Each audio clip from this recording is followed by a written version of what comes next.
유혈 사태로까지 번졌던 인도와 중국의 분쟁은 여전히 긴장감을 더하고 있습니다. 국가 간 영토 확장을 위한 신경전은 여러 행태로 발생하고 있습니다.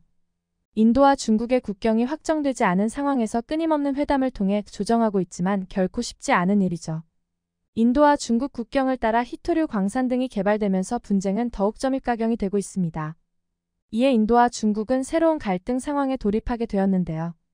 무력과 어이없는 주장에 더 이상은 물러서지 않겠다고 결심한 인도는 중국에 무언가 보여줘야 할 때였습니다. 인도는 중국에 확실하게 보여주기 위해 한국 무기체계에 손을 내밀었습니다. 한국 무기의 위상을 알고 있는 중국은 견제할 수밖에 없는 상황인데요. 인도의 한국 무기 구입을 위한 접근을 원천 봉쇄하려고 하고 있었습니다. 중국에 경계할 수밖에 없는 인도가 구입하고자 하는 한국 무기의 실체는 무엇인지 살펴보겠습니다.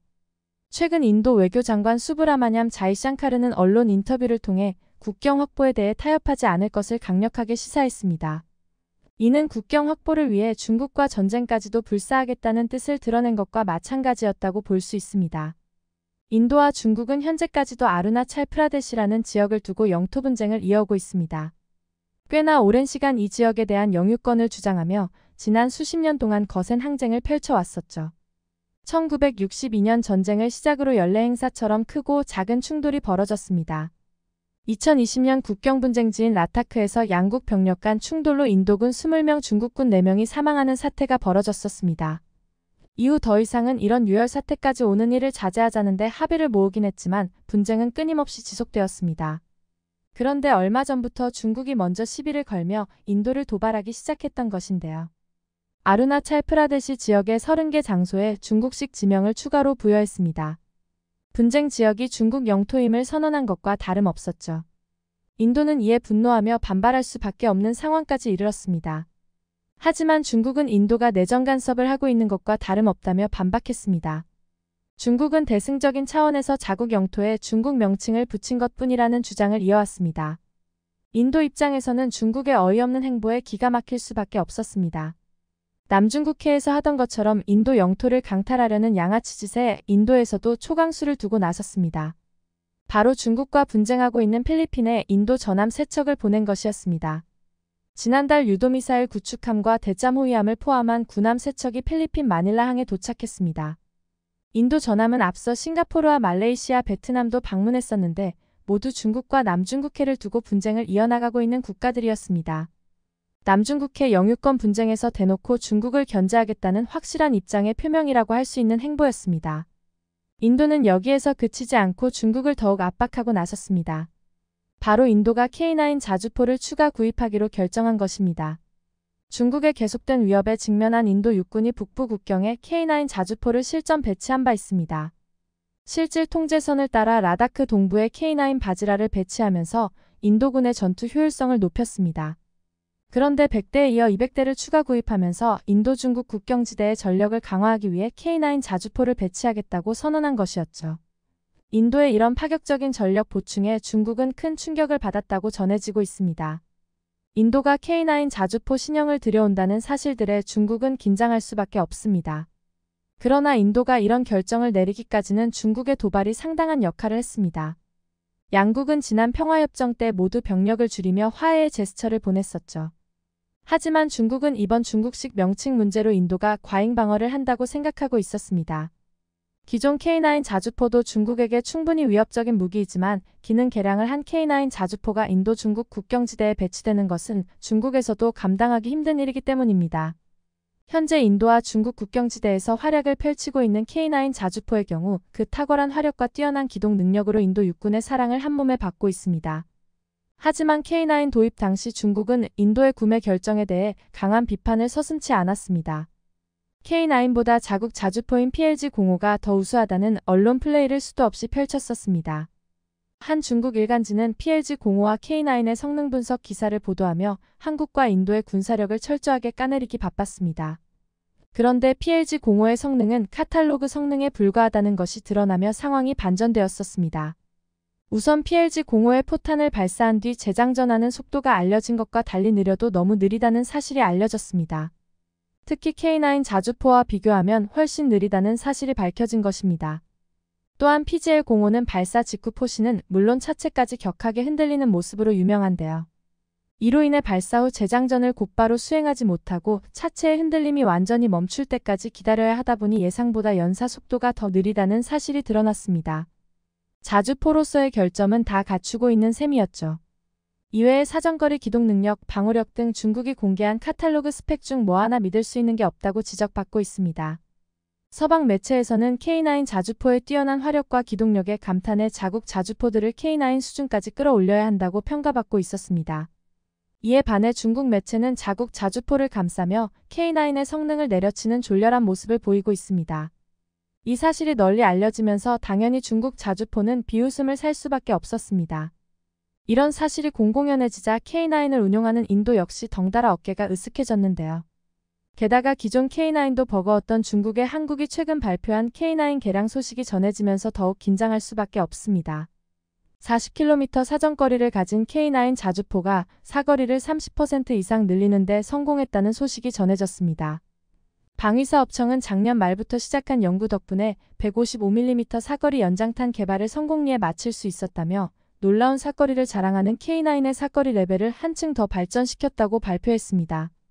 현재 40km 정도인 K9의 최대 사거리를 60km까지 늘리며 50% 더 높은 효율을 기록한 것이죠. 사정거리 연장탄을 개발하기 위해선 포탄 발사 후 로켓 모터가 작동하면서 포탄 궤도가 틀어지게 되는 현상을 제어해야 하는 것이 필요합니다. 또한 로켓 모터 추진 시간을 제어하는 장비가 필요한데 한국은 이 장비를 자체적으로 개발하고 제어 기술까지 포탄에 적용할 수 있었습니다. 덕분에 큰 비용을 들이지 않고도 사거리를 비약적으로 늘릴 수 있게 되었고 이를 본격적으로 양산할 수 있게 되면서 K9은 질적 도약을 이루어낼 수 있게 되었습니다. K9은 K방산의 대표적인 효자 상품이기에 인기가 너무 많아 지금도 많은 국가들이 배송을 손꼽아 기다리고 있습니다. 이번 포탄 개량까지 더하면서 K9 자주포를 구하려는 국가들은 더 많아질 것으로 전망되고 있습니다. 미리 구매 계약을 체결한 인도는 의도치 않게 운이 좋았다고 말할 수 있는 상황이 되었습니다. 이미 200대 수입을 결정지은 인도는 추가 계약을 통해 155mm 사거리 연장탄까지 공급받을 수 있게 되었습니다. 게다가 최근 관측 포탄까지도 이용할 수 있다는 소식이 들리며 K9 플랫폼을 이용하는 국가들은 환호를 질렀다고 하는데요. 연평도 포격전 당시 북한의 기습 포격으로 우리 군이 긴급히 반격에 나서느라 정확한 사격 재원을 확보하지 못해 탄착 지점이 비교적 어긋나는 문제가 발생했었는데요. 이런 부분을 해소할 수 있게 되었습니다. 당시 관측 포탄이 있었다면 초탄으로 적의 정확한 위치를 파악하고 조정해 더욱 철저한 반격이 가능했을 수 있습니다.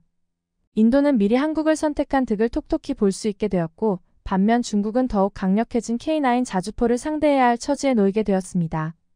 인도와 중국 국경 3,500km에 달하는 긴 전선에서 K9을 상대로 PLG 자주포가 재임을 발휘하지 못할 것이라는 것은 자명한 사실이었습니다.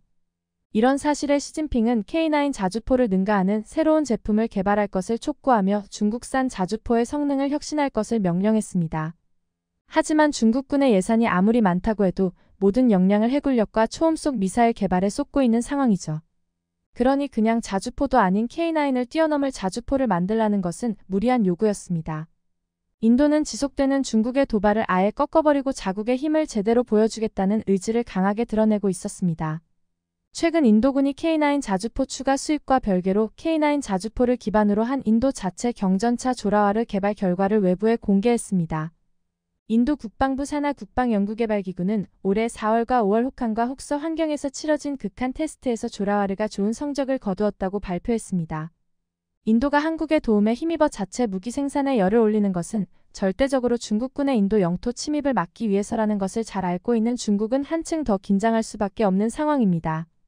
본래 K9 자주포 차체로 개발한 조라와르는 전차로 개발 방향을 틀면서 극적인 변화가 일어났는데요. 러시아 T-72 전차에 포탑을 탑재해 기동력을 살리는 경전차로 개발을 추진한 것입니다. 이 덕분에 인도는 K9의 화력을 일부 잃었지만 물량 차원에서 중국과 상대가 가능한 여러 경전차를 뽑게 되면서 전선에서 밀리지 않을 파워를 확보하게 되었습니다.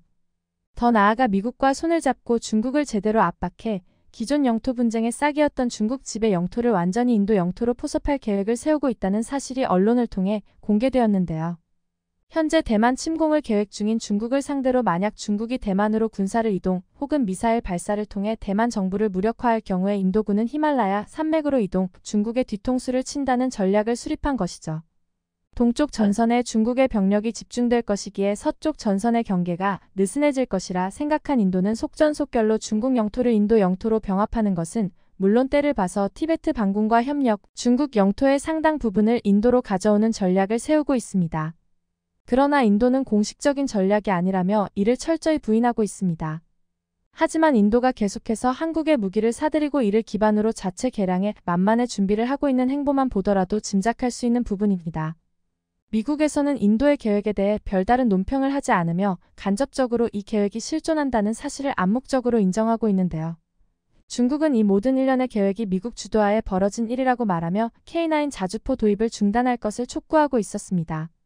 점점 더 극단으로 치닫고 있는 중국과 인도의 대결에서 조용히 한국 무기로 무장하며 중국의 뒤를 칠 준비를 하는 인도와 자국 무기의 성능을 과장하며 아무런 준비를 하지 않는 중국의 실상이 대조를 이룬 상황입니다. 인도와 중국의 일련의 사태에서 다시금 주목받는 건 한국 방산이었습니다. 이미 전 세계 10개국에서 운용하며 뛰어난 성능을 인정받은 무기임에도 거기에 머무르지 않고 끊임없이 기술 개발에 매진하고 그 결과 또한 뛰어나다는 사실이 다시 한번 드러났습니다. 세계 곳곳에서 자기 증명을 확실하게 하고 있는 K방산의 활약이 계속되길 바라는 바입니다. 영상을 끝까지 시청해주셔서 감사합니다. 구독과 좋아요는 영상 제작에 큰 힘이 됩니다.